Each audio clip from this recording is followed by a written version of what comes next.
Hello and congratulations on getting access to this video course on email marketing automation. We're going to talk about how to set up your email autoresponder using GetResponse. And in addition to that, we'll talk about some more advanced strategies as well. So this is video number 1, which is the introduction. And what I want to do is talk about mindset, because having the right mindset is crucial before you actually jump in and begin to build your list and use this system to essentially build a relationship with your prospects. And of course, in addition to that, with the intent of course, getting them to open your emails, getting them to click your emails, and then of course, get them to buy or take whatever action that you are trying to get them to take. Now, as far as mindset goes, you want to think quality over quantity, meaning instead of trying to reach everybody, instead of trying to get 1,000 people onto your list, don't worry about the big list. Be concerned more about attracting the right person. So at the end of the day, you want to make sure that you build a list of people who have the problems, who want the solutions that you're providing. Now let's talk about what you need. Obviously, you're going to need to have a autoresponder account, and we're going to be using GetResponse. So if you want to go to getresponse.com and create an account, you can do that, and we'll be walking you through step by step. You need to have a product or service to sell, or an affiliate product. So either it's going to be your own product, or it's going to be somebody else's product. But either case, you're going to need to have an end goal. You also want to have access to an email autoresponder series. In other words, a bunch of emails that are sequenced from day 1, day 2, or however you want to set it up to build that relationship, to warm people up, essentially. Now, don't worry if you don't have one right now. You'll actually learn how to create one that converts and gets high open rates and high click-through rates. So here's a quick overview of what's inside this video course so you know exactly what to expect. And that way, when you're able to piece everything together, you're going to be able to implement it at a faster rate. So obviously, this is video number 1. Video number 2, we're going to talk about what's your end goal.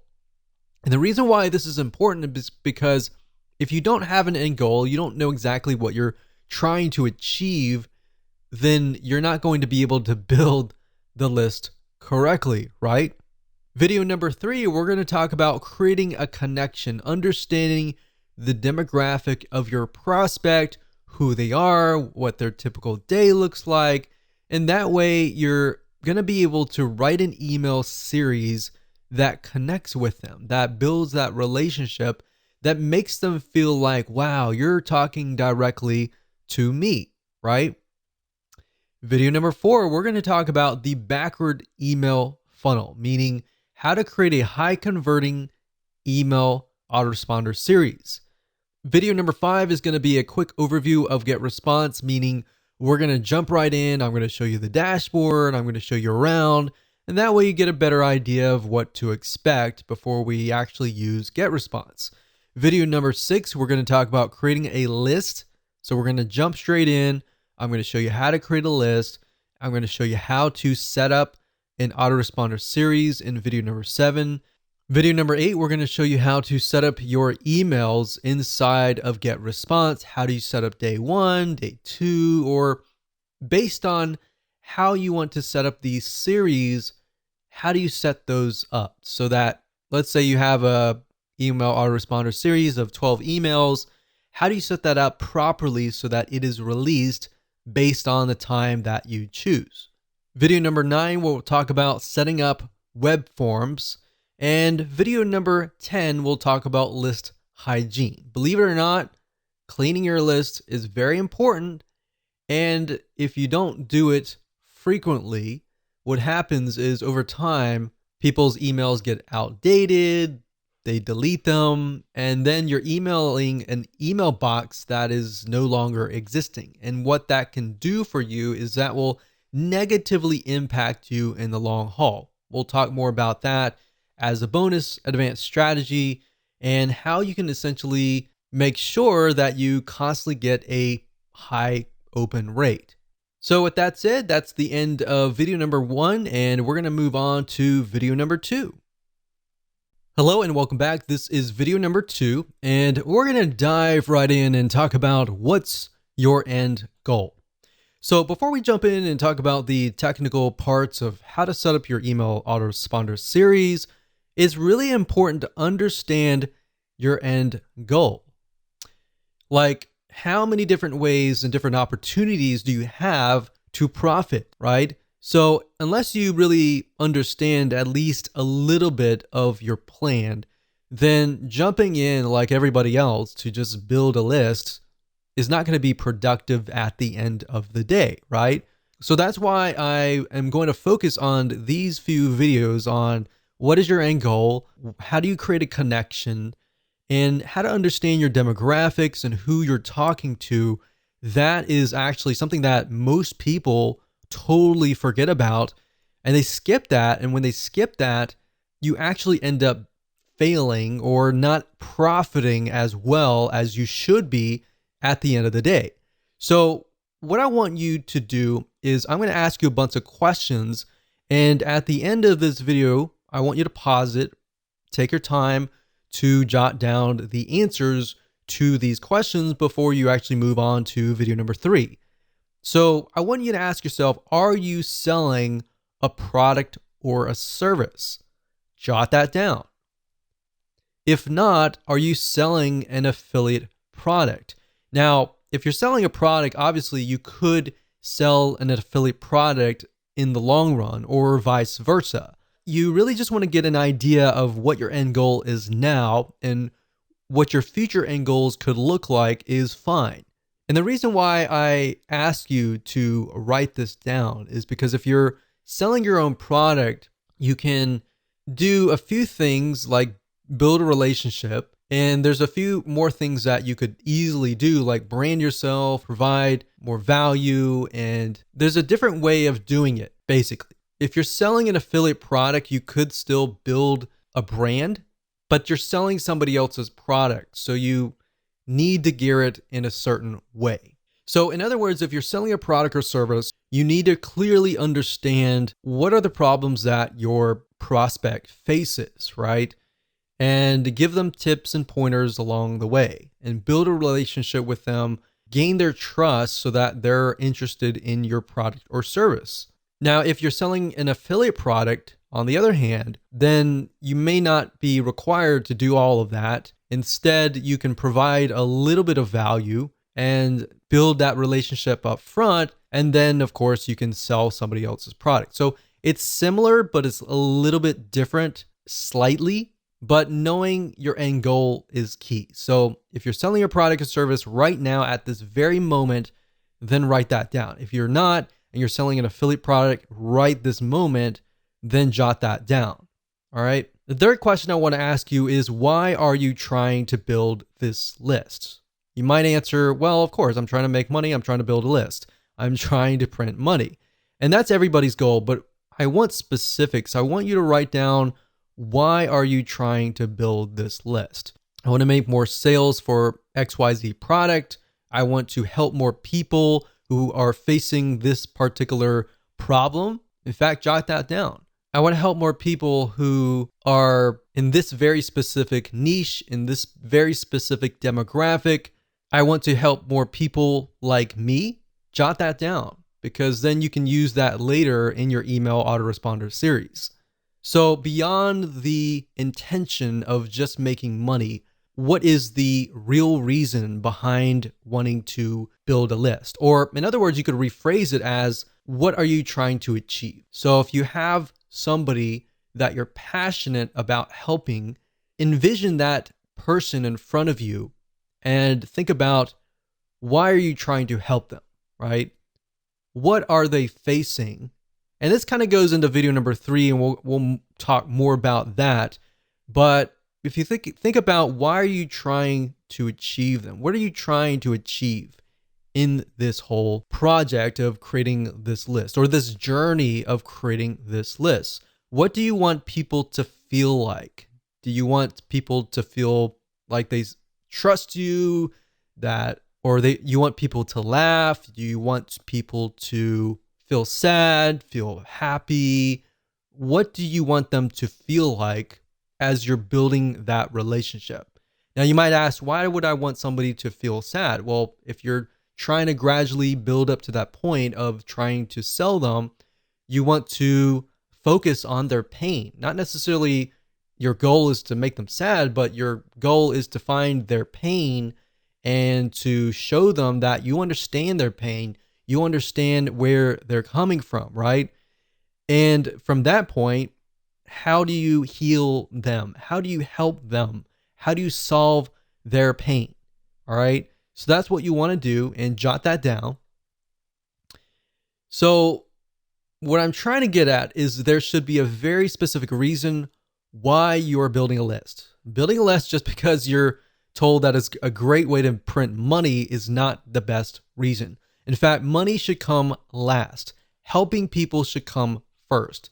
If you can help 1,000 people and those thousands of people are truly helped, or you provide them with a solution, even if they were to pay you $10, every single one of them, that would be about $10,000.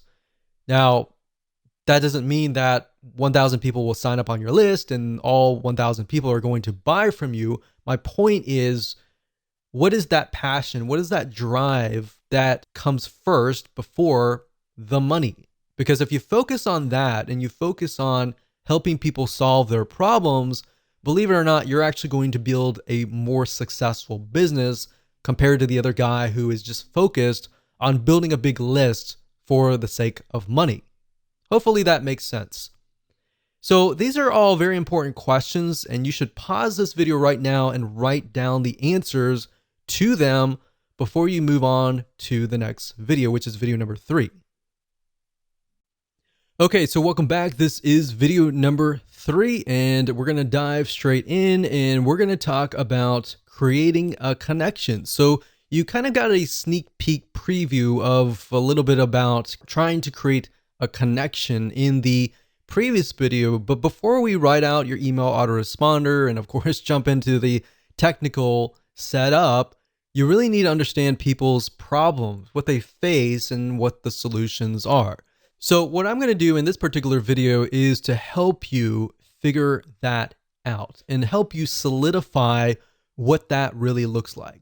Because the reality is that before you can even do that, you need to do a bit of research, kind of demographic research, or in other words, what does somebody look like? What does your prospect look like? And understand what somebody's typical day looks like. Now, you might be wondering, why would I ever want to know that kind of detail?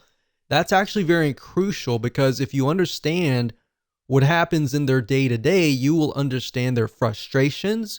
You will understand their happiness, you'll understand their problems, and you'll understand how to create a connection with them to go beyond just, okay, you're behind the scenes, you're behind the computer kind of thing. You'll create a connection, even though you're worlds apart or countries apart, you will create a connection that will click. And that's the end goal of this particular video. That should be the end goal of your list.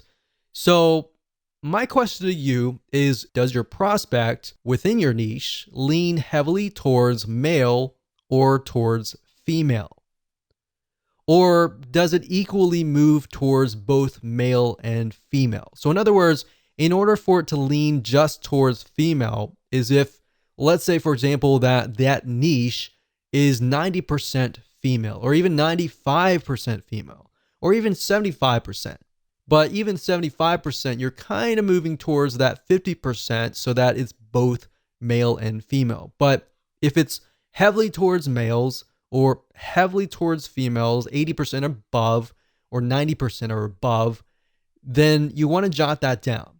The next question is, what is your product or service or affiliate program trying to solve? So let's pick a niche. For example, survival niche. That niche tends to lean more towards males. And if you think about it, why would they be interested in survival? Well, natural disasters like earthquakes, tornadoes, and all of that can happen. The best thing to do is be prepared. So a lot of times, whoever the breadwinner is, male or female, but this just happens to lean towards males more heavily, they think about what could happen in those situations. Is my family prepared? Or am I prepared enough to help my family in these dire situations? So if you have a product in that case, then you could essentially build a lead magnet or an email autoresponder series that touches on those pains, those fears, the ones that keep them up at night, knowing whether or not their family is going to be safe in these natural disasters. It doesn't matter if you're selling a product or service or an affiliate program. The whole goal of every single one of these items is to build a relationship first.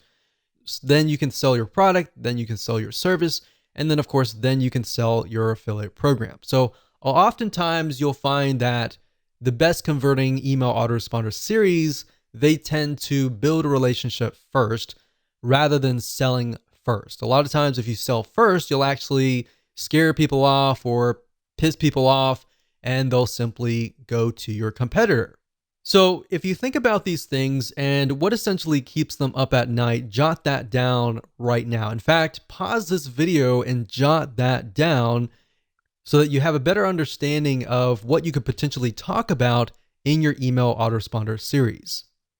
And while yes, it does seem a little bit basic, and while you may have heard this over and over again, and you might be thinking, yeah, whatever, let's get on with it. Really, trust me, this is actually very, very important. And this is something that we didn't really even think about long ago when we built lists, and we couldn't figure out why the lists weren't converting, is because if you start with the problem, the pain, and move on to the solution, you have a better gauge of where people are at and how you can get them to a certain point. But if you build a list to build a list without any sort of plan, without even understanding their problems and pains and all that, you don't really know where, in what stage they are at. Does that make sense? So believe it or not, this is extremely important. You need to jot these solutions down so that people feel connected to you, or else, of course, they'll leave. So with that said, let's move on to video number 4. Hello and welcome to video number 4. We're going to talk about the backward email funnel. Now it's time to start mapping out your email series. So past this video, we'll actually begin to do the technical setup. So obviously, if you do not have an email series yet, then make sure to watch this video step by step, watch it twice, because we're going to show you how to create a high converting email funnel. Even if you have an email series that is already written up, I highly recommend that you watch this video, because we're going to talk about some more advanced strategies that will help you create an email series that will get higher open rates and higher click-through rates. So if somebody gets your email, they're going to be interested and they're going to click through. So to speed things up, you're going to learn how to set up a backward email funnel based on what you wrote in video number 3. So if you didn't jot things down, then make sure you go back and do that. But of course, if you're a visual learner and you want to watch through everything first, that's fine too. Now, the point of the backward email funnel is to start at the very last email, which typically starts with "buy my stuff" emails. And it'll make more sense when I show a mind map and the process of how to create the funnel. Now, the reason why we want to go backwards is because psychologically, when you move forwards, when you write the first welcome email, the second email, and all that, it's actually very hard for the brain to think that way. In fact, if you start at the very last end goal, which is "buy my stuff," you'll begin to think of the missing pieces and how you can fill out. Let's say you have email number 12. You'll figure out email 11, 10, 9, 8, 7, 6, 5, 4, 3, 2, 1. very, very easily. And it actually, psychologically, you'll be able to speed it up. You'll be able to create a higher converting email funnel. So to kind of give you a brief idea, the emails before that should build a relationship, should hone in on the pain, because you got to assume that the people that are coming to this list are people that do not know you. But of course, if they know you, then that's even better. So what you're trying to do is do the worst case scenario where people do not know you. Create an email autoresponder series based on that. If you do that, you'll actually get a higher conversion rate. Obviously, there's no guarantee, but statistically from our own test, that's what we found. So in other words, most of your prospects aren't going to know you. They just have an issue or a problem that they want solved. In fact, most of them don't really care about you. They just want a solution to their problems. Now, of course, over time, as you write to them, you give them solutions to their problems, not the complete solution, which is going to be the end goal, the product or service or affiliate product, but little snippets of gold, little snippets of tips here and there. Over time, they will build a relationship with you. To make more sense, what I'm going to do now is break things down via a mind mapping software. So let's go ahead and do that right now. Okay, so now we are at Lucidchart, which is a flowchart system. Now, you don't need to use them. You can use anything that you would like to use. You can even use a piece of paper. The point being is that a lot of people, they tend to start with the welcome email, or they immediately go into buy my stuff. And if you think about it from your own standpoint, if you're interested, but you're not really interested in any specific product, but you are interested in maybe solving your problem. I mean, who likes to go to car dealerships and have somebody hound over you to say buy, buy, buy, buy, right? Most of us, unless we've done our own research before and we're there to buy, we're not ready, right? So that's why I say start at the very end. Start where you want to get people to buy your stuff and then move backwards. So if this is your, let's say, 6th email or even 12th email, doesn't matter. You just want to start at the very end. And then what we want to do is we want to move backwards. So we're going to move from here all the way back over here. So buy my stuff email back over here. Now you might be thinking, well, what exactly does that look like? So let's take, for example, the example that we talked about earlier about the survival product. So let's say, for example, that we are selling survival kits, maybe meal kits.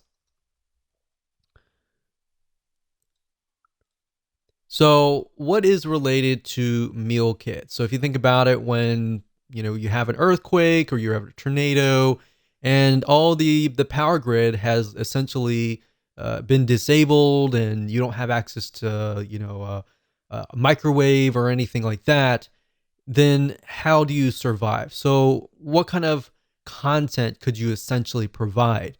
So if we open up our little nifty notepad here, we could just start brainstorming survival meal kits. Maybe the top 10 ways to create your own survival meals. Now, maybe you want to talk about how to do it, and the whole process is very time consuming, right? So this might appeal to people who have a lot of time on their hands, but for the most part, most of your audience, they're not going to have a lot of time to actually do this. And that's why they're going to buy your survival meal kits, right? So maybe you can talk about top 10 ways to create your own top number 10s and start with the number 10 and then go to 9, 8, 7, 6, 5, 4, 3, 2, 1 kind of thing. So maybe at the last one, you mention that and you say, well, this process is very time consuming. So if you want to skip, if you don't have 40 hours a week or something to create these meal kits, and you don't want to create it, and so if you want to skip that process And you can start listing why are your meal kits better than everybody else, right? So in that case, you could say, well, they're better because they're freeze dried and they will last longer. So if you were to create it like a DIY, if you were to create it yourself, then maybe it would last like 1 month.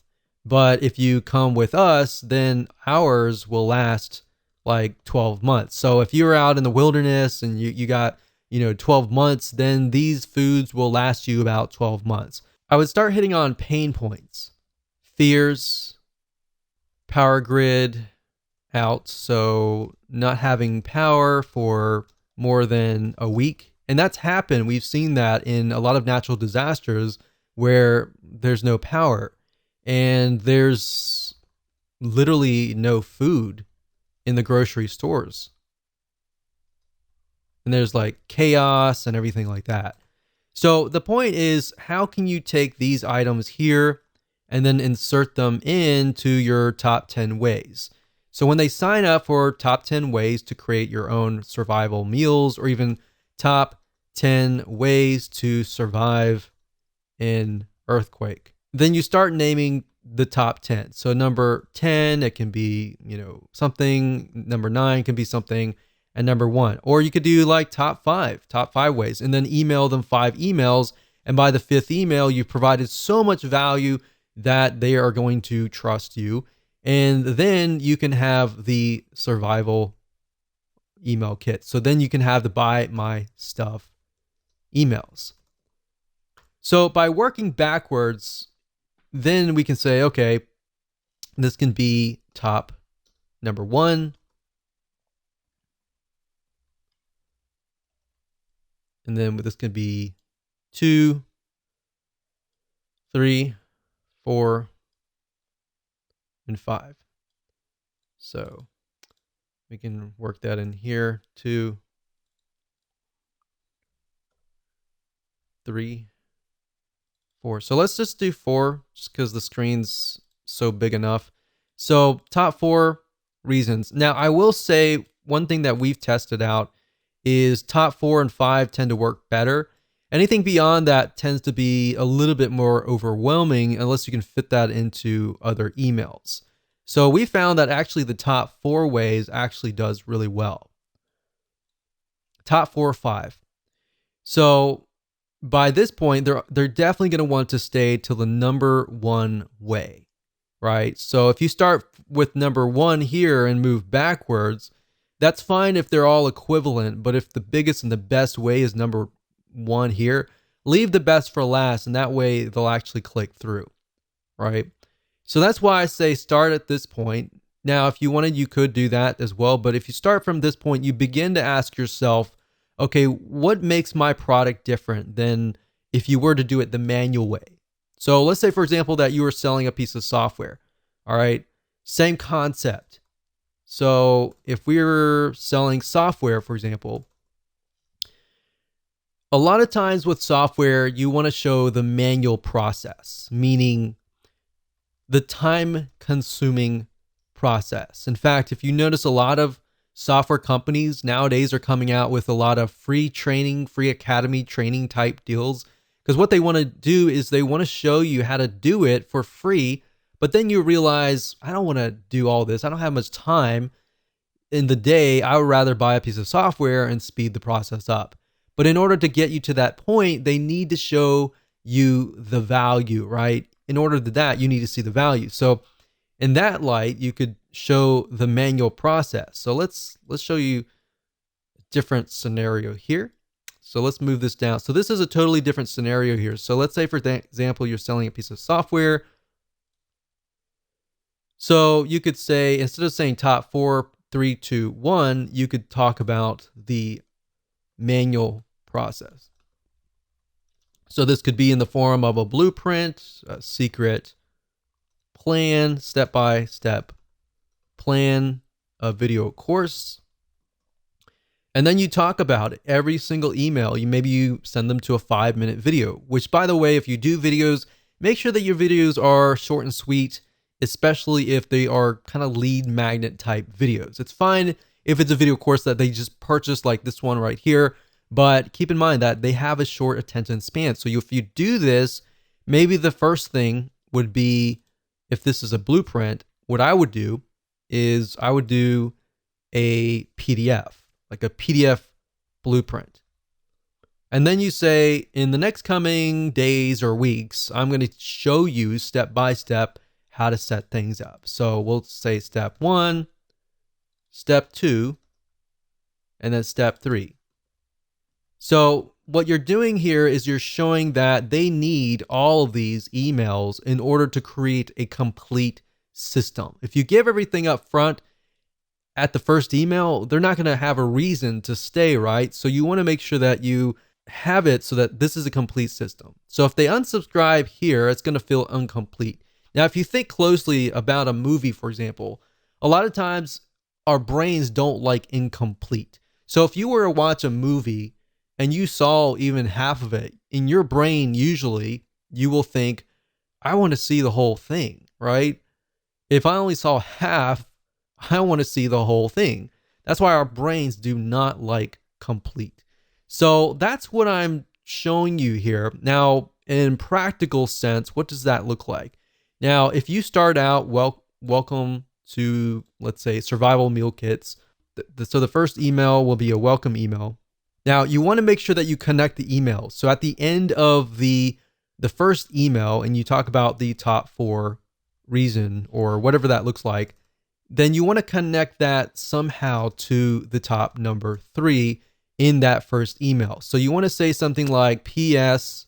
I'm going to send you an email tomorrow or the day after tomorrow or whatever on top number 3. The second email is going to be, all right, so we talked about this in the first email. Let's talk about top point number 3. And then, of course, in the PS, you're going to say, I'm going to send you an email in 2 days for top point number 4. So actually that's 4, 3, 3, 2, not 4. So that's 2. So I don't really need to go on, but the point is you need to connect them. So now that the arrows are going this way, we can actually move the arrows back. So the reason why I go backwards is because you take a little bit of content here and you move backwards. You take a little bit of content here and you move backwards. So when they sign up for this, they're naturally going to want this content, this content, this content here, and they're naturally going to want this content here. Believe it or not, this is the same strategy that we have used to get literally 50% open rates and 20% click-through rates, which is just insane. We've even seen in different niches 75% open rates, which is crazy. So as long as you understand this process and you follow along with the backward funnel and you write these emails in this way, connect to the right person and talk directly to them, you'll actually get a better conversion rate. So I hope that helped you. It's simple, but it's powerful. Okay, so now that you understand how to build your email autoresponder series, let's jump right into video number 5 and talk about a quick overview of GetResponse. And what I'm going to do in this video is to give you a overview of the dashboard itself. I'm going to walk you through, we're going to log in, and that way you have a better idea of where everything is and what we're going to actually use. Okay, so what you need to do is go ahead and go to getresponse.com, as you can see here, and you're going to see some basic plans, and I recommend that you get the very basic monthly plan. Don't do annual yet until you get a better idea of if you like GetResponse or not. Now, it runs very similar to other autoresponder systems. Some are beneficial in certain areas, but at the end of the day, we're just trying to build a basic list. So up at the top, you're going to see contacts. Now, obviously, if they change the user interface, it will be slightly different. Now, the basic plan is just going to give you access to the contacts, which is building your list and doing broadcasting and creating autoresponder series. Now, what is broadcasting? Broadcasting means that if you have a list of, say, 100 people, you can email them all at once. The autoresponder series, however, on the other hand, will work based upon how and when somebody actually signs up. So if somebody signs up today, their autoresponder series sequence is going to start today. If somebody signs up 2 months later, their sequence is going to start 2 months later. Now, automation, you might have access to landing pages, basically allow you to create landing pages, opt-in pages to help you build your list. Now, if you're using something like Lead Pages or any other external third-party system to build landing pages, then you can connect to GetResponse through API. Now, I'm not going to show you how to do that in this particular video course because that's not the whole goal of this video course. So you might have access to that. Now, if you have the basic plan, you're most likely not going to get access to the webinars and other elements, as you can see here. So mainly, you really just need to focus on contacts and email marketing. So let me go ahead and open these up so you can kind of get a feel for what these are. So this one right here is the contacts. So when you click that, you're going to see lists, which are the different lists that you can create for your individual products. You could create a customer list for one product and then maybe a prospect list for that product as well. And like I said, the more specific the list is, the better it's going to actually convert in the long haul. So you have lists, you can do a search, you have statistics on seeing what's actually happening within your list. You have ListHygiene, which allows you to clean your list and blacklist. Basically means you can blacklist them from ever signing up in one of your web forms ever again. And you have other items here, but we really don't need a lot of these. Really, you just need to focus on lists, which allows you to create a list. You can add contacts if you have, an external spreadsheet of email addresses. Then we go to email, and under email marketing, you have newsletters, and then you have autoresponders. Newsletters are like broadcasting. So if you email them one time, and everybody gets the email at one time. And then autoresponders are, of course, what we're talking about in this course. Drafts are simply emails that you created, but you haven't really sent them out yet. So you can retrieve them at a later date if you want to. And of course, you have RSS to email. We hardly use that, and statistics, which you definitely need to use. And of course, if you click on landing pages, you can go here and create landing pages.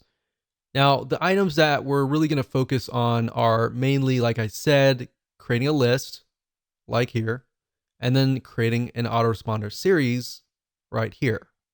So with that said, let's move on to the next video. Welcome to video number 6, and we're going to start getting technical, and I'm going to show you how to create a list within GetResponse. And a list is basically the first step. You can think of it like your campaign, and some autoresponder services will actually use campaign as the name of the list. So you'll see list, you'll see campaign, and it's pretty much all the same thing. Now, before we talk about different ways to build your list and different types of opt-ins like single opt-in or double opt-in confirmation lists, and which one is potentially better for you, when you create your lists, a lot of times a question might arise, which is, should you create a different list for every single product that you have? Should you create a different list for every different affiliate product that you're promoting? And the answer for that is this: yes. And the reason why is because when you're creating your list, you want to get as specific as possible. You don't want to have one list that covers 5 different products, because you're not going to know which product is which customer has purchased which product, right? And even if you can segment it further and deeper than that, like let's say somebody has purchased this product, but they also purchased like a one-time offer. Or this other list, you have somebody who purchased product A and did not buy any of the one-time offers. So that way you have a better view of who is actually on that list. And that way you understand exactly what stage they are coming from. Now, what I want to do now is talk about double opt-in versus single opt-in. And this is a very common question that is asked over and over again, and a very, very important question. Now, if you don't know what these are, pay close attention. We're going to talk more about what each of them are. And then, of course, we'll talk about the advantages and disadvantages. So single opt-in means if somebody subscribes to your email list, they go to your landing page, they fill in their name and their email address, and that's it. When they click submit, they get automatically added to your list. Now, here is the problem with that. If they do that, there's no way to prevent them from entering a fake email address. So nowadays, most people are very reluctant on giving out their email address. So therefore, there's a lot of email services out there that give you a disposable email address that only lasts sometimes 10 minutes. Now, the problem with that is that when you get fake subscribers, it will actually hurt you in the long run, especially when you email fake emails. Because at the end, whenever you send out emails, Gmail, AOL, and big companies like that, they'll see that you're sending emails to fake emails, and then of course, they will think that you're a spammer. So what we found is 3 out of 9 times, or even more, sometimes even a half, most people will enter a fake email. So the bad news is if you build a list of single opt-in subscribers, your email service will assume that you're a spammer, and then out of nowhere, your account will get shut down months later. Or worse, you can continue emailing them, but all these different email service providers, or what we call ESPs, like Gmail, AOL, and more, they will start listing you and blacklisting you as a spammer. So every time you email out, you don't know how many of those emails are actually getting to your subscribers' email box. So even the people that want to hear from you, the emails might be going to their spam folder. So this isn't something that a lot of people are told and when they begin, and they normally find out later. So if you don't even know about this, then this is actually very common. Most people don't really realize that this is actually happening. Now, one way a single opt-in can work is if you are getting customers to subscribe to your list because they already trust you. So the only time that I would use single opt-in, in other words, is for people that actually trust you and that have spent money to trust you. Here's what double opt-in is. Double opt-in is when somebody signs up, and let's use the example before where they fill in their name and email address on your landing page and they click submit. Now, at this point, they're not going to be added to your list. They're going to be added to a sort of pending list. Now, what they have to do in this case is they have to prove that they are the owner of the email. So what happens is they get sent an email asking them to click a confirmation link. And when they click that, and once that is done, then of course they're added to your email list. Now, if they fill in the name and email address and it's all fake, then of course think about that. That email will never reach them. And that protects you by allowing you to build a quality list. So instead of building a big list of 1,000 people, you might be building a list of 100 or 200 people, but these people are basically saying, I want to hear from you. Now, there have been studies, there have been tests. Some say that double opt-in works better. Some say that single opt-in works better. So really at the end of the day, you're not going to know until you actually test it out. Now, given that double opt-in, if you send about 1,000 people and you get, let's say, for example, a 50% conversion rate, then 500 people may opt in. And if it's a single opt-in, then of course 500 people will be added to your list. But if you do double opt-in, 500 people may opt in and maybe 100 of those are fake. And maybe you'll only get 300 people to actually confirm their email. But at the end of the day, what we found is double opt-in actually converts better. You're going to get a higher conversion rate, higher open rate, and higher click-through rate That's going to help you as far as dealing with the email service providers like Gmail, AOL, and all these other email service providers. And your reputation will move up. Your emails, when you send them out, are going to land in people's email inboxes. And of course, because you're emailing people that want to hear from you. So that's why we found in our tests that you will actually get a higher rate of opens, a higher click-through rate. So like I said earlier, the downside is if you send 1,000 people to an opt-in list, that's going to be a much lower conversion rate. But at the end of the day, we recommend that you go for quality versus quantity. So now that that is out of the way and we've talked about the fundamentals and some advanced strategies, let me show you how to create a list within GetResponse and explain some details surrounding this feature inside of GetResponse. Okay, so as far as creating a list, it's actually very, very easy to do once you understand how everything is laid out. So even though it might take me about 5 or so minutes to teach you, once you get a hang of this and once you start creating a list after list after list, it'll actually be easy. In fact, as I will show you in just a minute, once you have created your list and you've created all the settings and done all that, once you create the second list, you can actually copy the settings from the prior list. So you don't have to set everything up again, essentially. So what you need to do is go under Context, click on Lists, click Create List, and then of course, name your list. So we're going to do a new test list 1.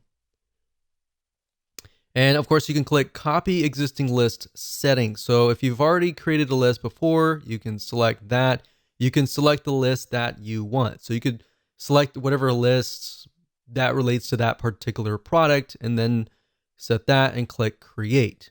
So we're not going to copy any settings here. We're just going to do it from scratch. We're going to click Create, and there we go. So this right here is the new list. So now if you put your mouse over here, you're going to be able to see other elements like add contacts, make defaults, settings, show contacts, show newsletters, and show autoresponders and delete. So adding contacts, what that means is if you have a external list, let's say, for example, you have an Excel spreadsheet of a list of customers, then you can click add contacts and you can actually import those contacts into GetResponse. Now, I would say be very careful with this. When you do that, make sure you clean your list or make sure that your list of people are active.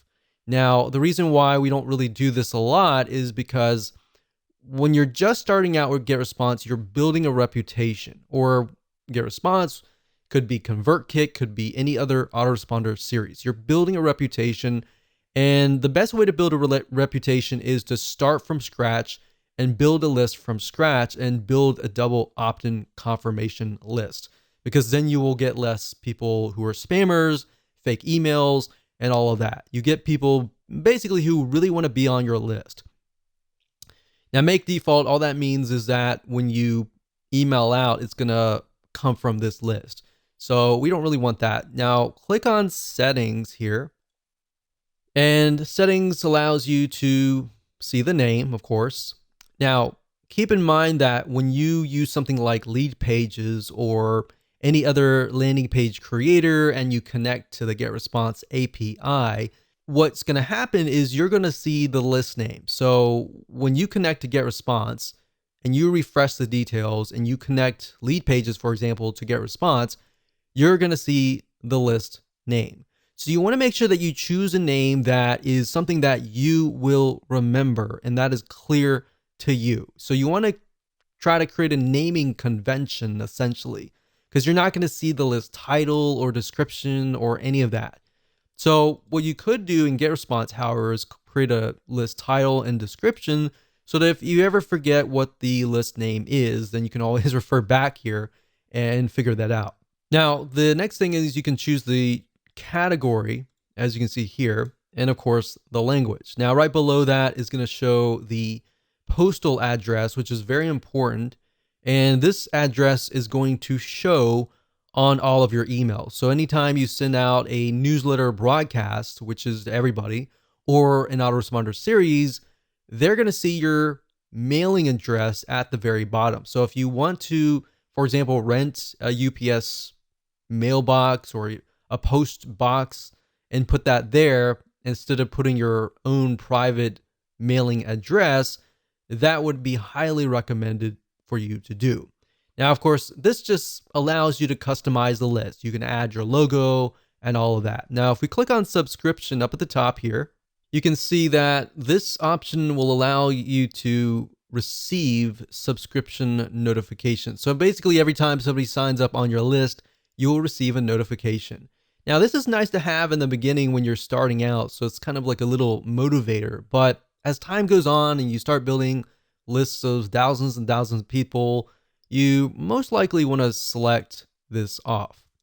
Now, what this here, it says require extra confirmations, double opt-in. What that means is the double opt-in list. Now, if you select this here, what that will do is whenever you create a web form and somebody signs up on that web form, they will be required to obviously confirm that they are real.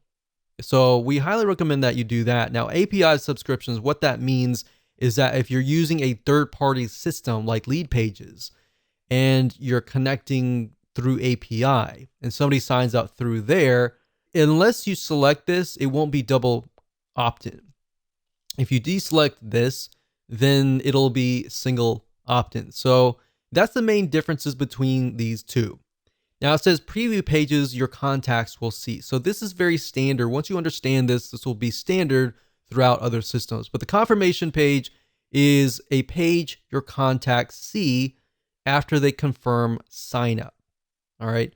So if somebody were to sign up via the web form and they click the confirmation link, they'll be sent directly to this page.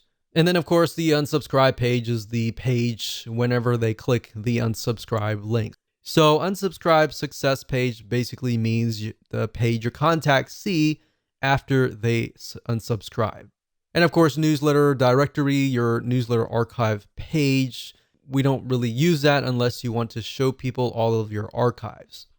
And of course, you can tell the system where you want to host your confirmation page, either getresponse.com or a custom URL. So if you don't want to use getresponse.com's standard page and you want to use your own page on your own domain, you can select this and send them directly over to there.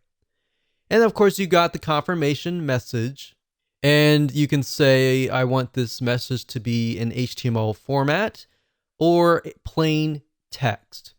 Now, if you're asking which one is better, it really depends. You're going to definitely want to use HTML. Plain text is just plain text. There's no graphics, there's no nothing. It's just plain. So at the end of the day, it really depends on your list.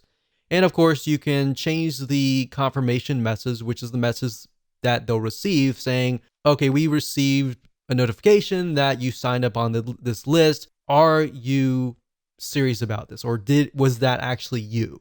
So you can change the subject line to something that's related to what they signed up for.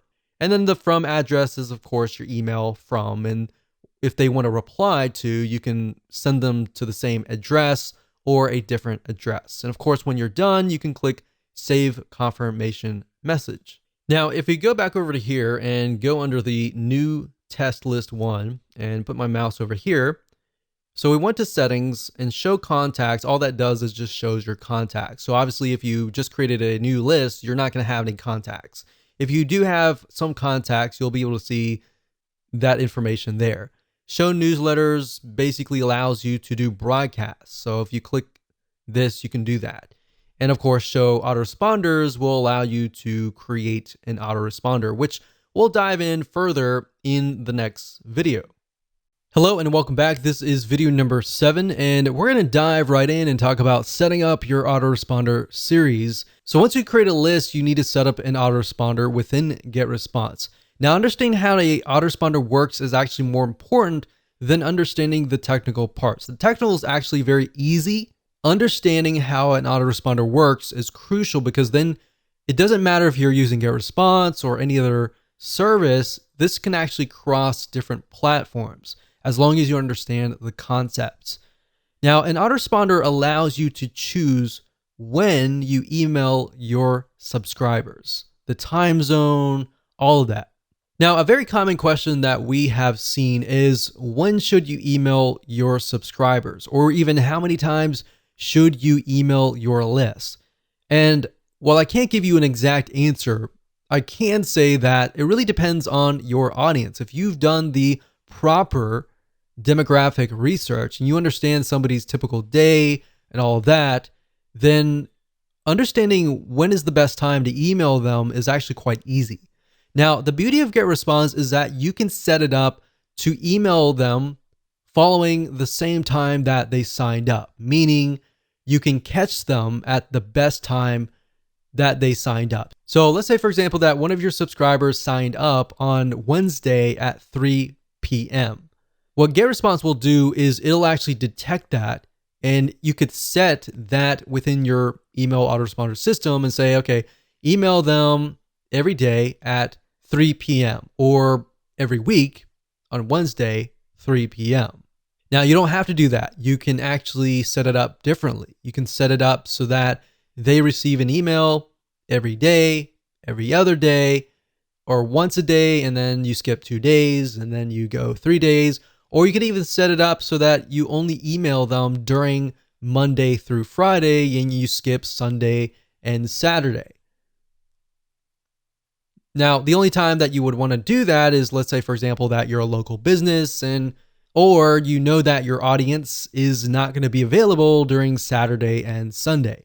So that's why it's crucial to understand when your prospect is actually near the email, they're near their desktop, they're awake, they're not working, and all of that. And like I said, you can email them based on time zone, which is great if you are reaching people globally. That said, what we have found though across the board in different niches is that we found that 10 a.m. or even 10:30 a.m. is to be the best time to email. What we found is weekends are also awful, and they're very awfully low in open rates, but they tend to be higher in quality click rates, meaning out of 1,000 people, you may normally get 400 people to open your emails during the week, but maybe during the weekend, you might only get 300. But out of those 300 people opening that email, they might click through at a higher rate. We can't give you a definite answer with that as well, because different niches are different. Another thing we found is that Mondays tend to be low. And that typically is because people are coming off the weekend, they're tired, and they a lot of times don't really want to check their email. They have to check their email, but they may not really want to check their email, or they're catching up on things and they're really, really busy. But we found that often Tuesdays or Thursdays tend to have higher open rates. Now, if you want, you can go to Google and type in the best time to email your audience in a specific niche, and you might actually get that data. Because a lot of the email autoresponder services out there will actually collect this data and provide that to you. Like I said, at the end of the day, you don't really know. Unless you really know your audience and you know what their typical day looks like. You know, out of 1,000 people, the majority of people, they wake up, they go to work, they come back. Maybe during lunchtime, they are actually near the computer at 12 p.m. or even 11:30 p.m. You know that. And you know that they come back home. The best time to reach them maybe 7:30 or 8 p.m. during their time. So that's why understanding their typical day and what that looks like is so crucial.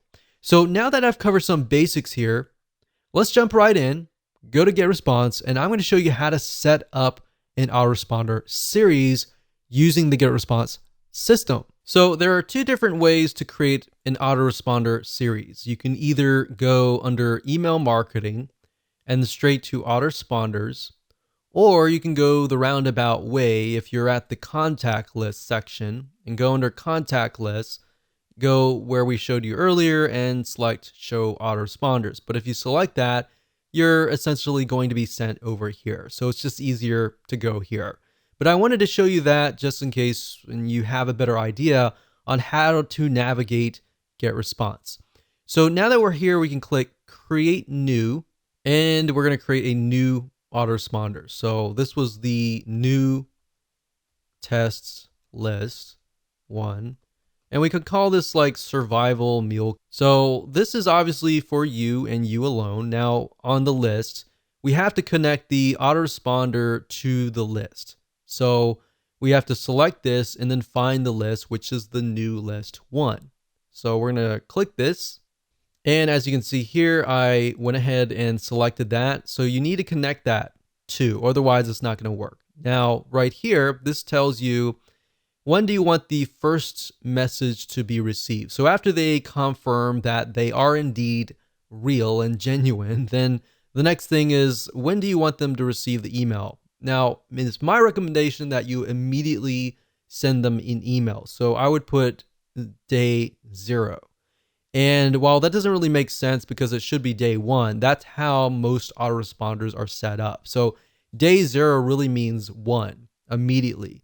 Day 1 usually means the next day, 24 hours after that.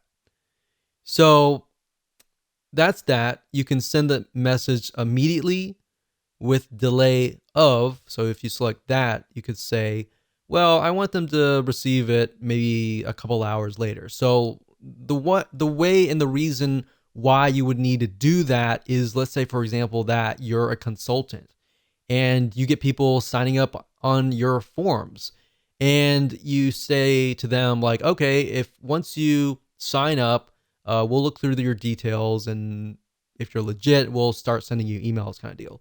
Or if it's a local business, you could specify that I only want to email on Monday, Tuesday, Wednesday, Thursday, Friday. We'll negate Saturday and Sunday. You could do that as well. So you could send immediately on these days and skip out on Saturday and Sunday. Now, if you're selling info products or software or anything that relies on emailing 24/7 and you don't really want to remove a certain day, you want to make sure that all the checkboxes are chosen. So now what we need to do is we can create the first email. So I'm actually going to dive further into this into the next video, but all you have to do is click create new email, and I'll create the first email here, and then we'll show you how to create the other emails in the future videos.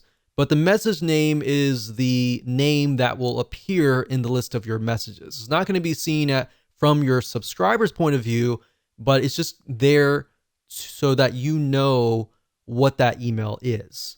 So if we say survival kits email 1, and that's just for us, the subject, of course, will be different. That's something that your subscribers will see. So you definitely don't want to put the message name. So we could say something like welcome to survival. And then when you're done, you click on next.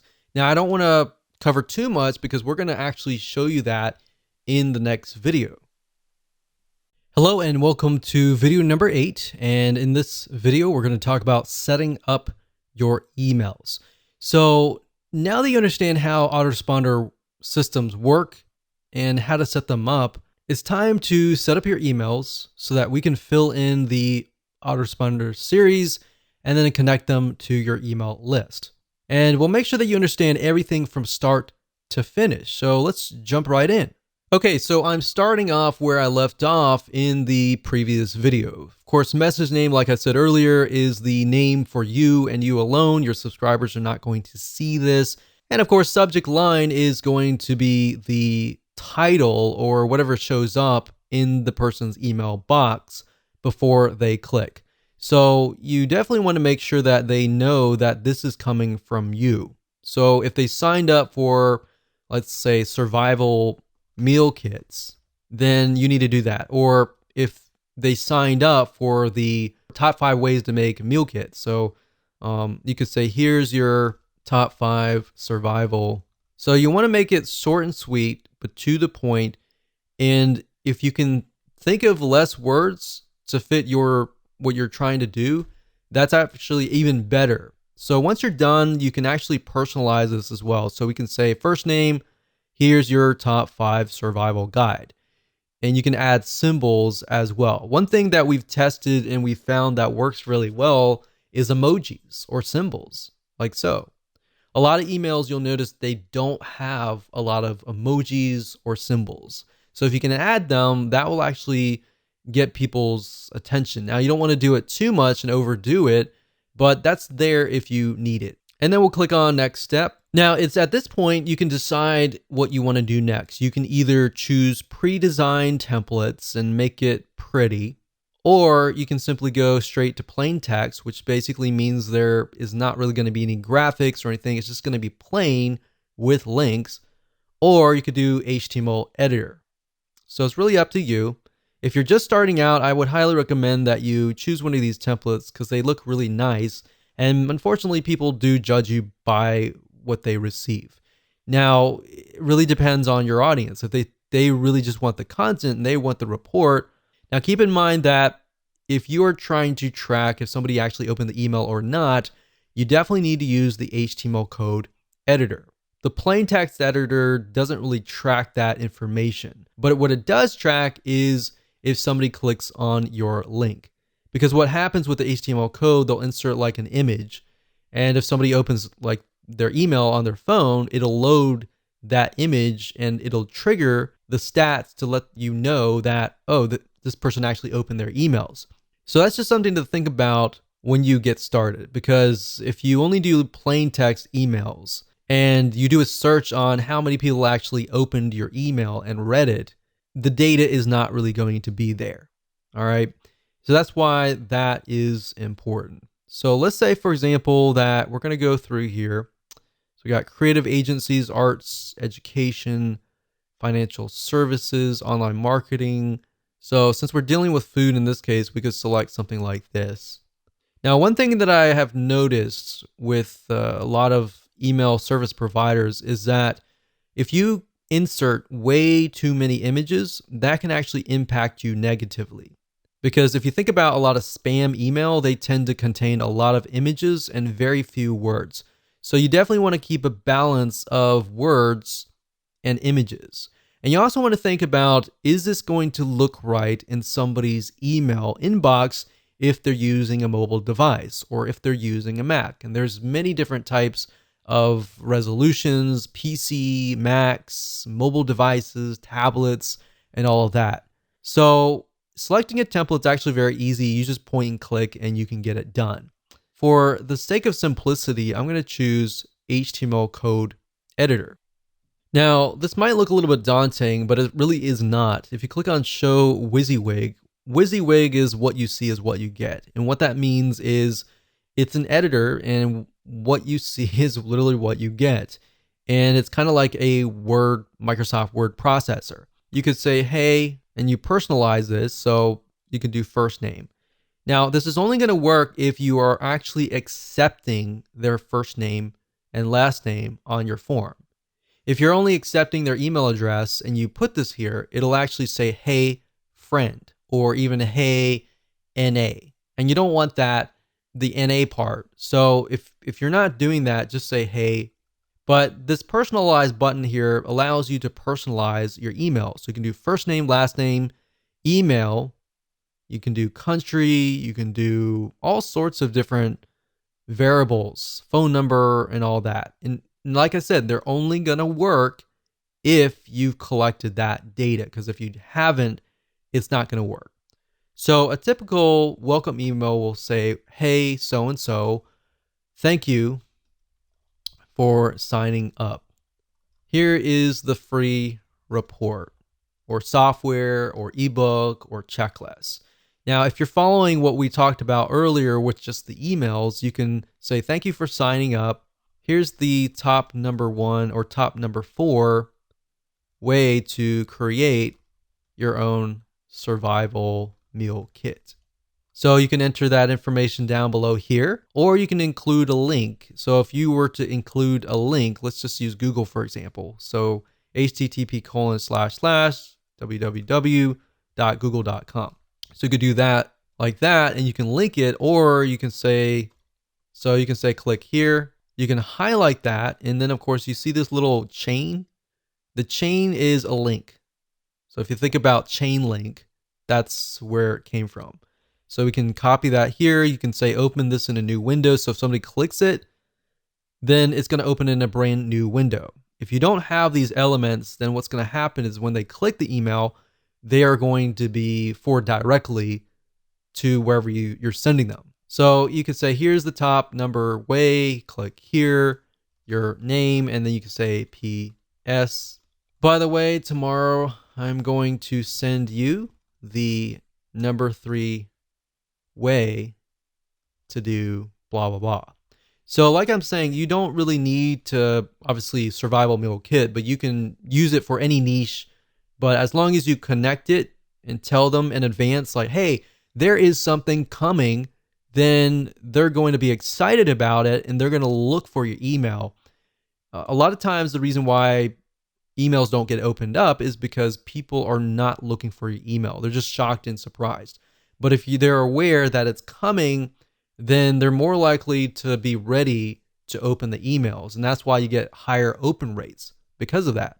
Now, one thing I will say is what's nice about GetResponse is down here, when you're done, under test message, you can click inbox preview. And what that will do is it'll show you what it looks like in people's inboxes. So if it doesn't look right, you can always change it around.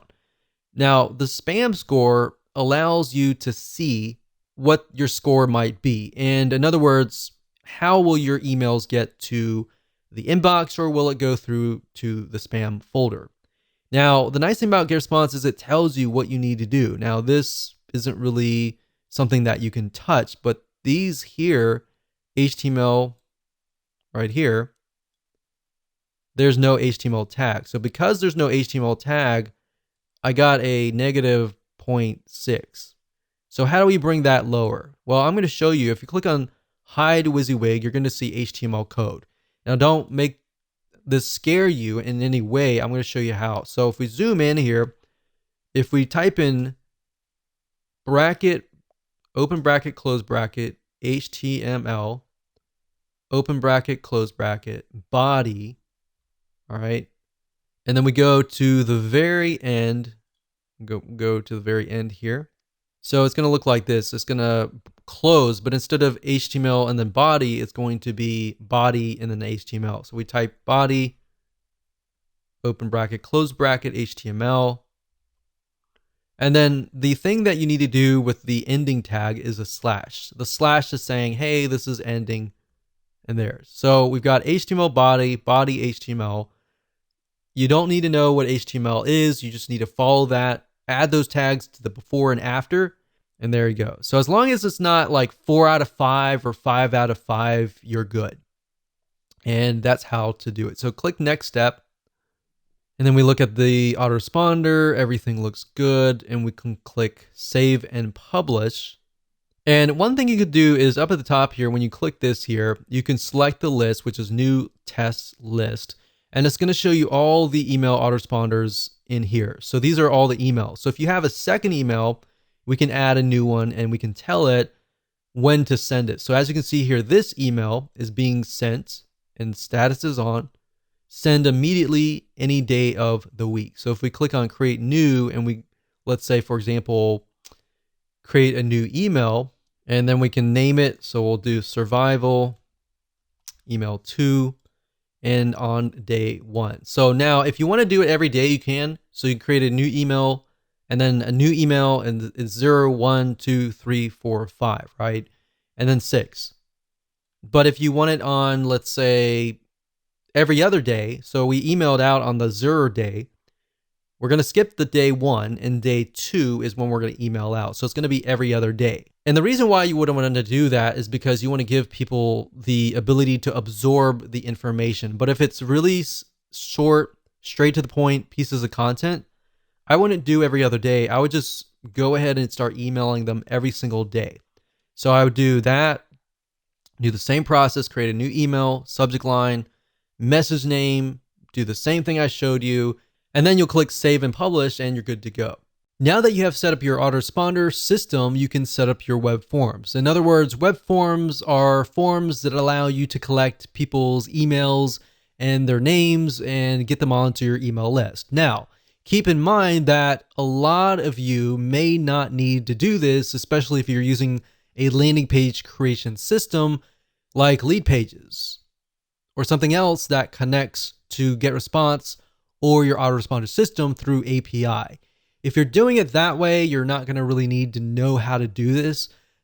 You only need to know how to do this if you're not using those systems. Now, at the same time, if you don't know how to do this and you've never done this before, I would highly recommend that you actually watch this video so that you have a better understanding of how things work, because there will come a time where you may need to set this up. So with that said, let's jump on over to getresponse.com and I'm going to show you how to set up a web form. Okay, so to create a form, all you need to do is go to this forms and surveys. So click on this and you're going to see manage forms. Next thing is click on create form. And then of course you'll have the ability to create a form. So you can either use the list builder wizard, as you can see here. So this is a variety of different forms. You can create newsletter signups, free course signups, different types of purposes too, like leave feedback forms, Facebook forms, blank forms, order forms, and more. So it's not just web forms, there are all sorts of different forms. But for this purpose today, and in this particular video, we're going to focus on sign up forms. So we're going to click on newsletter sign up. And even though this information has like nonprofit organization, it doesn't necessarily mean that you have to use that logo. As long as you see something that you like, you can pick it and you can change the graphics, you can change the background, and of course you can change the text. So if we scroll down and we find something that maybe fits our design of our website in our landing page, let's do something like this. Use this template. So now at this point, if you select the items, you can actually change them. So this is a different logo, so we could change it to our own logo, click image, and of course go through the process of finding either a logo or clicking my images and finding your logo. Now, for the sake of simplicity, I try to keep my web forms very simplistic. The text should say something like, sign up for this free report, free ebook, free checklist, the top 5 ways to create a survival meal kit kind of deal. You have to tell people what exactly that they are getting so that they kind of can visualize what they're going to get on the other side. So keep it simple, straightforward, to the point, enter the name, email, and then sign up for updates. Now, what I recommend that you do, and this is something that has worked well for us, is to change this into something like send me the report. So that way, psychologically, when they click on that, they're thinking, oh, I want you to send me the report, right? If you just have a submit button and that's it, in reality, your conversions are not going to be as high because it doesn't really tell people what they get. So this tells people what they get, but this tells people that, okay, they're definitely going to get something. So send me the report, send me the checklist, send me the report to my email. So that way, the next step in their mind, psychologically, they're waiting to receive an email, all right? Now, you can test this out. If you only want to collect emails only, you could remove the name here. But if you do that, just keep in mind that when you customize your emails and you personalize them, you can't say, hey, first name, because you don't have their name. So going through here, these are just elements that you can add. And of course, you have the layout and the style. You can change the design, the color, and all of that. When you're done, you click on Save and Publish. And there we go. So we're almost done. And now there are several different options that you have. You can say, I will install the form myself, and it'll give you a script code. So this is JavaScript. You can click copy. And then of course you can add that to your landing page, you can add that to your blog. Now, like I said, if you're using lead pages, then you're never really going to have to even go through this process. This process really is only for if you are posting this directly to your blog or anywhere else. You can also say GetResponse will host my form. So what this will give you is a direct link to a URL. So if we go here, when somebody goes straight to that link, they are then of course sent to the opt-in here. I would not recommend that you do this unless it was like a customer or somebody that really trusts you. In fact, I would highly recommend that you use an external landing page creator, or you use the built-in one in GetResponse. And if you do that, you don't even need any of this information. And that's how to create a web form. Hello and welcome to video number 10, and just want to say congratulations, you have reached the end of this video course. This is a bonus advanced strategy that I'm going to teach you that a lot of times you are not taught, and most people don't even realize that this is happening. So kind of going back to what we talked about in single opt-in versus double opt-in. If you create a double opt-in list, you still need to do a little bit of cleaning, but not as much is compared to that of a single opt-in list where you could be getting a bunch of fake emails. So in other words, cleaning your lists consistently and maintaining that every single month. Because like I said, email ISPs like Gmail, AOL, Yahoo, they do care if you have people on your list that are actually active or not. If they're not, that can be an issue. So if you have a list of 1,000 people, and out of that list of 1,000 people, you have 100 people on there that are fake, that will actually hurt your email deliverability.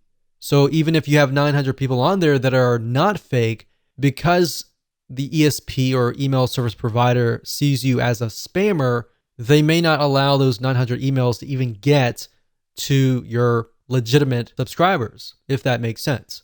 So how do you go about doing that by using GetResponse? So what I'm going to do now is let's hop on over to getresponse.com, and I'm going to show you step by step how to clean your list. Okay, so there are two different ways to do list hygiene. And one of the ways is by simply going to getresponse.com, logging into your account, going under contacts, and then of course you will see list hygiene. If you go here, you'll see delete contacts or blacklist. If you click on blacklist, this will allow you to enter email addresses of people that you want to blacklist across your whole account.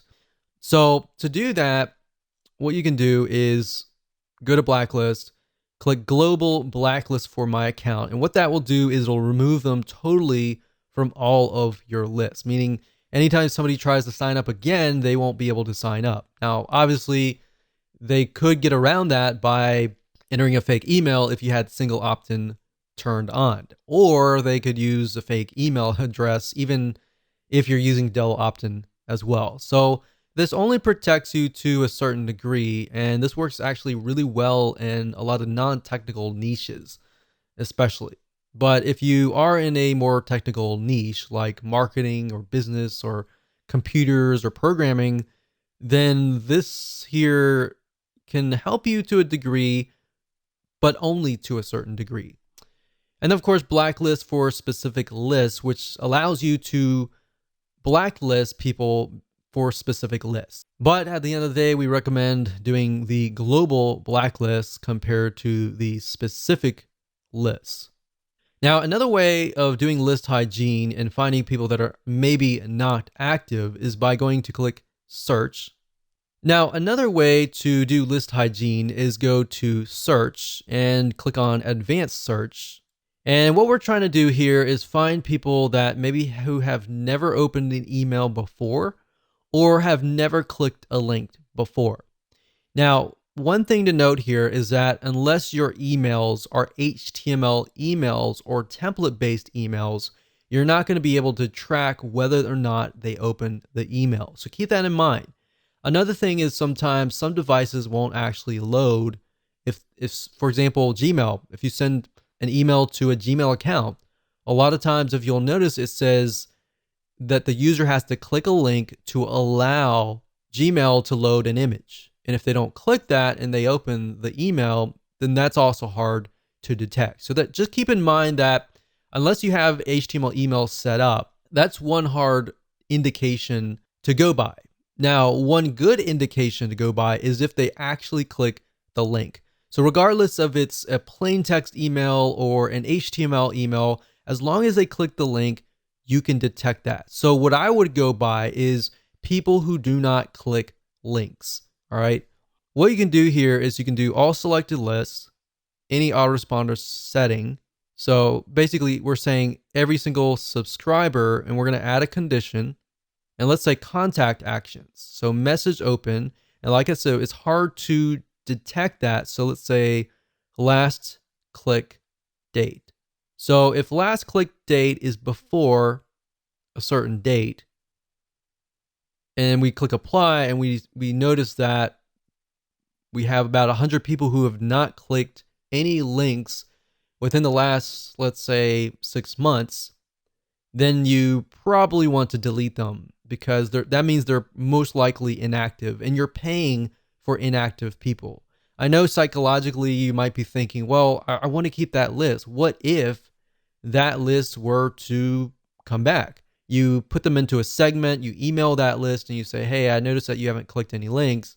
I wonder why and how I can improve my content to fit your needs. Something like that may allow you to reactivate people who just aren't opening their emails. And you got to keep in mind, some people are just busy.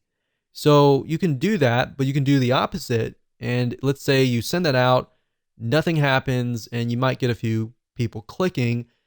But then, of course, you have the far and few people that just don't click. They sign up, they forget about it, and they go to the move on to the next thing.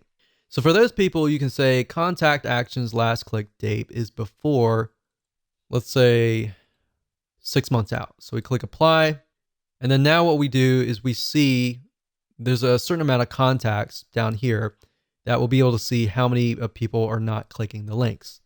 So now what we can do is we can save this. We can click this here, this email address, and we can save it as a segment, and then we can email that segment. There are many different ways of doing this, but you really need to get creative and just think about, okay, what signifies somebody who is not active? And if they're not active, I shouldn't be paying for them on my list. And number two, believe it or not, they will actually harm your list. So if you have a list of 1,000 people and only 10% are actually clicking through, or worse, only 1% are clicking through, then because it's a bigger list, you have a smaller amount of percentage.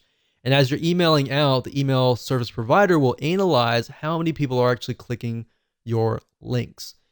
Now, let's say you have 900 people out of that list that are just inactive. So you delete all those 900 people, and then you are left with 100 people. But let's say those 50 out of the 100 people were clicking anyways. Now you've narrowed it down from a very small percentage down to 50% open rate and 50% click-through rate. So maybe a higher open rate, a larger 50% click-through rate. And that is why you need to clean your list.